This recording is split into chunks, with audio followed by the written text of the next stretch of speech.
আসসালামু আলাইকুম। আবরার ইরিগেশন একাডেমির পক্ষ থেকে আপনাদের স্বাগতম। আজকে আমি গত দিনের ধারাবাহিকতায় আজকে একটি সৃজনশীল নিয়ে হাজির হয়েছি।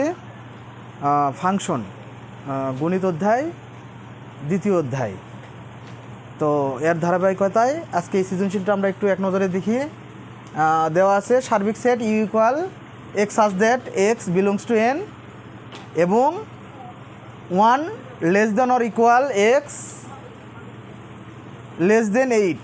তারপর এ ইকুয়াল টু দেওয়া আছে X belongs to N such that X মৌলিক সংখ্যা এবং X less than or equal 9।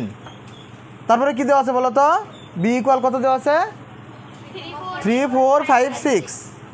R equal কত দেওয়া আছে? আর ইকুয়াল দেওয়া আছে একটা দেওয়া আছে X comma Y, X belongs to B comma Y belongs to B এবং একটা সমীকরণ দেওয়া আছে এক্স ইকুয়াল ওয়াই মাইনাস 1। এটা হলো, এটা কি বলো তো? এক নজরে এটা হলো উদ্দীপক দেওয়া আছে। এখন আমরা প্রশ্নগুলো দেখি একটু। ক দেওয়া আছে F of T equal T to the power 4 plus T square plus 1 divide T square হলে এফ অফ মাইনাস 1/3 এর মান নির্ণয় করো। এরপরে খ নাম্বার দেখাইছে যে আর অন্যের ডোমেন এবং রেঞ্জ নির্ণয় করো। এটা কই থেকে নির্ণয় করবে? এই আর অন্যয় থেকে, মানে এইটা এই উদ্দীপক থেকে এটা নির্ণয় করতে হবে। আচ্ছা, এরপর গতে দেওয়া আছে কি পি অফ মানে পাওয়ার সেট। তাহলে পাওয়ার সেট অফ বি পূরক মাইনাস এ পূরক নির্ণয় করো। তাহলে এটা আমরা আস্তে দেখি, একটু সলভ করি। তাহলে ক যদি আমরা দেখি এখানে কি বলছে বলো তো? F of T equal two এত দেওয়া আছে, তাই না? তাহলে এটা সহজ। তাহলে গত দিনের মতো এইটা দেওয়া আছে, আগে লিখতে হবে ফাংশনের ম্যাথ এটা। তাহলে দেওয়া আছে কত? F of T equal to কী দেওয়া আছে বলো তো? T to the power 4 plus T square plus 1 divide কত? T square. হ্যাঁ, এখন আমরা কি বসাবো বলো তো? এফ অফ কী বসাবো? F of -1 divide 3। তাহলে কী হবে? যেখানে যেখানে টি আছে সেখানে সেখানে -1/3 হবে। তার উপরে কত? 4 প্লাস -1/3 তার উপরে কত? স্কোয়ার প্লাস 1, তার নিচে কত? -1/3 তার উপরে স্কোয়ার। একটা জিনিস মনে রাখতে হবে, যদি মাইনাসের উপর পাওয়ার যদি জোর হয়, জোর সংখ্যা, যেমন 2 4 6 7 8 7 না 2 4 6 8 10 এগুলো জোর সংখ্যার পাওয়ার হয়, তাহলে ওই মাইনাসটা থাকে না। মাইনাস কী হয়ে যায়? প্লাস হয়ে যায়। তাহলে দেখো, তাহলে মাইনাসের উপর পাওয়ার কত? 4, তাহলে প্লাস থাকবে, মাইনাস থাকবে, তাহলে প্লাস হয়ে যাবে। তাহলে 1-এর উপরে 4 মানে 1, আর 3-র উপরে 4 করলে কত হয়? 4টা 3 গুণ করলে হয় 81। তারপরে প্লাস মাইনাসের উপরে স্কোয়ার, তাহলে প্লাস হয়ে যাবে 1, 3-র উপরে স্কোয়ার মানে 9 প্লাস 1। এখানে যখন মাইনাসের উপর স্কোয়ার আছে জোর, তাহলে এটা কী হয়ে যাবে? প্লাস। তাহলে 1 3-র উপরে স্কোয়ার মানে 9। ওকে, বোঝা গেল এই পর্যন্ত? আচ্ছা, এখন উপরে আমরা লসাগু করে দেবো। লসাগু কী হবে বলো তো? 81 হবে। 81 দিয়ে 81 ভাগ করলে কত হয়? 1। 1 দিয়ে ওই 1 গুণ করলে 1, তারপরে কি প্লাস। 9 দিয়ে 81 ভাগ করলে কত হয়? 9 81, তাহলে 9। এই 9 দিয়ে 1 গুণ করলে 9-কে 9, তারপরে প্লাস। এটা 81 দিয়ে সরাসরি 1 গুণ, তাহলে 81 দিয়ে সরাসরি 1 গুণ করলে কী হবে বলো? 81-কে 81, আর নিচে কত থাকলো? 1/9। এইটা জটিল ভগ্নাংশ হয়ে গেছে না? লব ঠিক থেকে আর কী হবে বলো তো? উল্টে যাবে। তাহলে এরা যোগ করে দাও তো। 81 আর 9 কত হয়? 90। 90 আর 1 91, তাহলে 91 ডিভাইড কত? 81 গুনুন, এটা উল্টে যাবে। তাহলে উপরে 9 যাবে, নিচে কত আসবে? 1। তাহলে 9 দিয়ে 81 কাটলে কত হয়? 9। তাহলে 91 ডিভাইডেড কত? 9, এটাই অ্যান্সার। এটা কি আমরা বুঝতে পারলাম? এই তো তুমি বুঝতে পারছো? তুমি গালে হাত দিয়ে বসে আছো কেন? বুঝতে পারিস? আচ্ছা, এইটা খুব ইম্পর্টেন্ট ম্যাথ। ঠিক আছে, সবাই তুলে নিছ? আচ্ছা, ওকে, তাহলে এটা গেল। এখন আমরা কি করব বলো তো? খ করব। হ্যাঁ, তাহলে এটা মিশাই দিলাম। হ্যাঁ, আচ্ছা, খ করব। খ করতে গেলে এই যে এটা অন্যটা আগে লিখতে হবে। কি করা আছে? হ্যাঁ, এই অন্যয়ের যেটা সমীকরণ আছে সেটা কিন্তু আমাদেরকে লিখতে হবে। তাহলে দেখো তো, আর অন্য এর সমীকরণ এখানে কি দেওয়া আছে, আর এর বর্ণনাকারী সমীকরণ, আর এর বর্ণনাকারী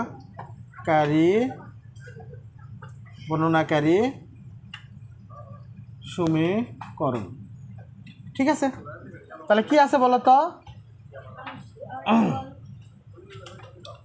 তাহলে এক্স ইকুয়াল কি দেওয়া আছে, ওয়াই মাইনাস ওয়ান। ঠিক আছে, তবে একটা জিনিস করো, এই পাশে সবসময় যদি ওয়াই থাকে না, এটা ভালো হয়, কারণ তখন আমরা কি বসাতে পারবো, এক্স বসে আমরা ওয়াই পাবো, এটা সবচেয়ে ভালো হয় ফাংশনের ক্ষেত্রে। তাহলে এই ওয়ান যদি এই পাশে পার করে নিয়ে আসি কী হবে বলো তো? তাহলে X plus one equal to কী হবে, ওয়াই। এটা করা যায় না? তাহলে আমরা লিখবো এখন একবারে Y equal to X plus one. এখানে কী বসালে কী পাবো বলো তো? এখন এক্সের ভ্যালু বসালে আমরা কী পাবো, ওয়াই পাবো। তাহলে এটা লিখি, এক্স এর মান বসিয়ে কার মান পাবো, ওয়াইয়ের মান নির্ণয় করি। তাহলে কয়টা ছক হবে বলো তো? কয়টা ছক হবে? তাহলে এক্স ওয়াই একটা, আর কয়টা মান দেওয়া আছে, এলা মান কয় থেকে আসবে সেটা দেখতে হবে। এক্স বিলংস টু বি এবং ওয়াই বিলংস টু বি। তাহলে বি কত সেটা লিখতে হবে এখানে। তাহলে এটা আসলে লেখা উচিত ছিল বি, এটা পাশে লিখে রাখো, বির মানটা লিখে রাখো। বি কোথা, কই থেকে আসবে মানগুলো? বি থেকে আসবে। বি কোথায়? বি হলো 3 4 5 6। ওকে, তাহলে এই মানগুলো কই থেকে আসবে? বি থেকে আসবে। তাহলে আমরা বসে দিব 1 2 3 এই 4। তাহলে লিখি তো দেখি বির মানগুলা কি কি, 3 4 5 6। সাধারণত আমরা উপরে বসে নিচে পাই, এটাই ভালো হয়। ওইভাবেও কিন্তু হবে, যা দেওয়া আছে ওই সমীকরণ ধরে করলেও হবে, কোনো সমস্যা নেই। আচ্ছা, এখন দেখো আমরা যদি এই সমীকরণে কি বসাই, প্রথমে 3 বসাই, তাহলে 3 বসালে কত হবে 4। এখানে যদি 4 বসাই তাহলে কত হবে 5। এখানে যদি 5 বসাই কত হবে 6। এখানে 6 বসাই কত হবে 7। তাহলে দেখো তো কি নাই এটার মধ্যে, কি নাই, ওয়াই এর কিন্তু 7 নাই। 7 আছে কি? তাহলে 7 কই থেকে আসবে না বলো তো? 7 নট ইপসিলিন। তাহলে নট বিলংস টু কোথা থেকে আসবে না? বি থেকে আসবে না। তাহলে 7 যদি না আসে তাহলে পুরাটাই আসবে না। তাহলে 6,7 নট বিলংস টু কি, এই হলো আর। তাহলে থাকলো কি বলো তো, এক্স ওয়াই। আমার ক্রোমোজোরগুলো কী কী থাকলো? 3,4 4,5, আর কি থাকলো বলো তো? 5,6। তাহলে এখন দেখো তো ডোমেন কি? তাহলে 3 4 5। আর রেঞ্জ কি বলো তো? রেঞ্জ হলো 4 5 6। এই হলো অ্যান্সার। এটা কি আমরা বুঝতে পারছি সবাই? সবাইকে বুঝতে পারলাম? হ্যাঁ, খুব সহজ তাই না? কেউ কি আসো যে কোথাও বুঝোনি এরকম আসো? আচ্ছা রিয়ামণি তুমি বুঝিছ, তারপরে জিনিয়া বুঝিছ? আচ্ছা সবাই, ফারহানা বুঝতে পারছ? আচ্ছা ফাইন। তারপরে মিম বোঝা গেছে না?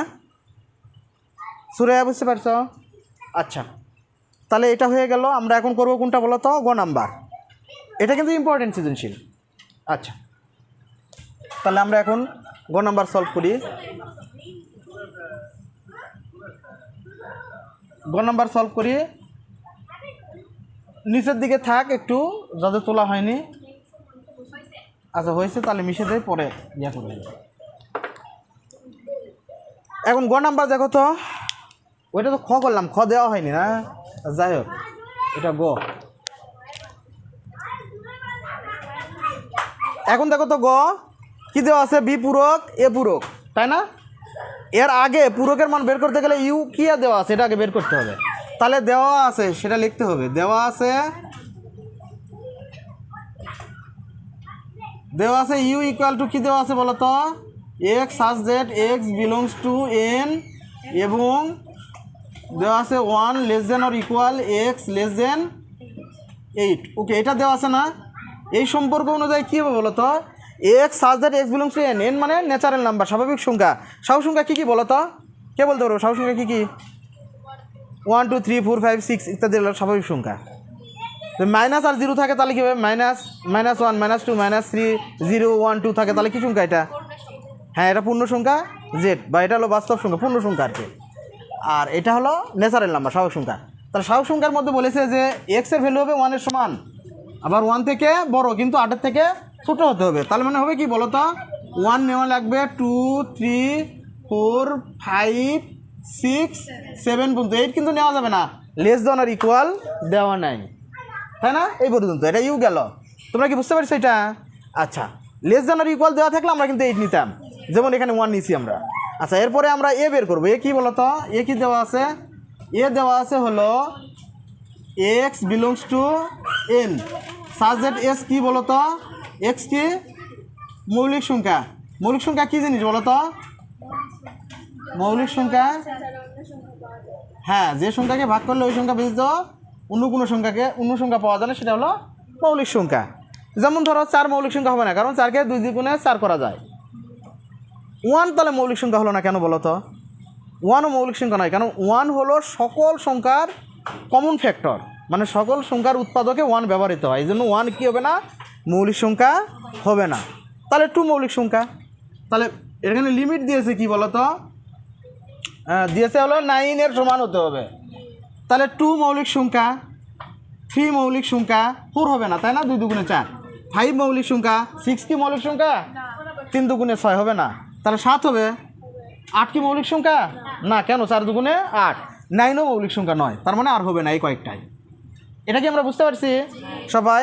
আচ্ছা, এখন দেখো, তাহলে আমার নির্ণয় হয়ে গেল। এখন বলেছে কি বিপূরক। তাহলে বিপূরক কথার অর্থ কি বলো তো? কোনো কিছুর উপর পূরক থাকলে সেটা সার্বিক সেট থেকে মাইনাস হয়, সার্বিক সেট থেকে কি হয়? বিয়োগ হয়। তাহলে বিপূরক মানে ইউ মাইনাস বি। তাহলে ইউ এর মান কত বলো তো? ইউ এর মান কত আমরা বের করলাম 1 থেকে 7 পর্যন্ত, 1, 2, 3, 4, 5, 6, 7। আর বির মান কত বলো তো? বির মান আমরা কত বের করলাম? ও, এটা দেওয়া আছে 3, 4, 5, 6। তাহলে এই কয়টা ভ্যালু বাদ দিলে কি হবে? এখান থেকে মাইনাস, তাহলে 3, 4, 5, 6 বাদ, তাহলে 1, 2, 7 এই কটা থাকতেছে, তাই থাকতেছে না? এখন দেখো কি পূরক বের করতে বলেছে? এ পূরক। এ পূরক মানে কি বলো তো? এ পূরক মানে কি? এ পূরক মানে ইউ মাইনাস এ, রাইট? তাহলে ইউ মাইনাস এ। তাহলে ইউ এর মান কত বলো তো? 1, 2, 3, 4, 5, 6, 7। এটা মাইনাস এ। এ কত বলো তো? এ আমরা কত বের করলাম? 2, 3, 5, 7। তাহলে এখানে থাকবে কি বলো তো? 1, 4, 6 এটা থাকবে। এই পর্যন্ত কি বোঝা গেল? এ পর্যন্ত বোঝা গেছে সবাই? বুঝতে পারছ? আচ্ছা, তাহলে আমরা একটু মিশে দেই, হ্যাঁ, উপর থেকে করি। আচ্ছা, উপর থেকে একটু যাই। তাহলে আমরা এই পর্যন্ত একটু মিশে দিলাম।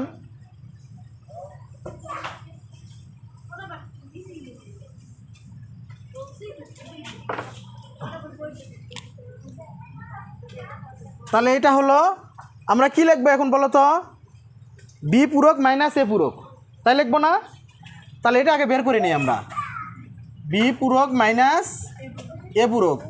তাহলে বি পূরকের মান আমরা কত বের করেছিলাম বলো তো? দেখো, তাহলে 1, 2, 7 মাইনাস এ পূরকের মান আমরা এখানে দেওয়া আছে 1, 4, 6। তাহলে এখান থেকে 1 বাদ গেলে থাকবে কি? 1 বাদ গেলে 2, 7 থাকবে। 2 আর 7, এটা কি বোঝা গেল? এখন কি বলেছে? পাওয়ার অফ বি পূরক এবং এ পূরক। তাহলে পাওয়ার অফ মানে কি? তাহলে পাওয়ার সেট যেটা, তাহলে পাওয়ার অফ বি পূরক মাইনাস এ পূরক। তাহলে পাওয়ার অফ এটার মান কত বের করলাম আমরা? 2,7। তার মানে পাওয়ার সেট করতে গেলে কি করা লাগে? প্রত্যেকটা উপাদান একবার করে, তারপরে 2 বার, তারপরে যেই কয়বার থাকবে আর কি। মানে উপাদান সংখ্যা কয়টা হবে এটাও কীভাবে দেখবো? মানে এই যে এই সূত্রকে সমর্থন করে, 2n কে সমর্থন করে। যদি উপাদান সংখ্যা কয়টা আছে? 2টা, তাহলে আমার এই সদস্য সংখ্যা কয়টি হবে? তাহলে 2 উপরে 2, তাহলে 2 দুগুণে 4। যদি 3টা থাকতো তাহলে কয়টা হতো? 8টা। তাহলে আমার উপসেটের সংখ্যা হতো 8টা। যদি 4টা থাকলো তাহলে তো 2 উপরে 4, তাহলে 16টি। তাহলে আমার উপসেটের সংখ্যা হতো কতটি? 16টি। ঠিক আছে? তাহলে আমার এখানে উপসেটের সংখ্যা কয়টি হবে? 4টি হবে। তাহলে আমরা সহজে এটা পারতেছি। তাহলে আমরা লিখি একটু, 4টি হবে। তাহলে দেখো তো, তাহলে প্রথম 2 একবার নিলাম, 2, তারপরে একবার 7 নিলাম, একবার 2বার করে এখন নেব, তাহলে 2 7, তারপরে একটা ফাঁকা সেট। ওকে, এই হলো অ্যান্সার। বুঝা গেল? সবাই বুঝতে পারছো? হ্যাঁ, সবাই বুঝতে পারছো তোমরা? তাহলে ঠিক আছে, আজকে এই পর্যন্তই। আল্লাহ হাফেজ।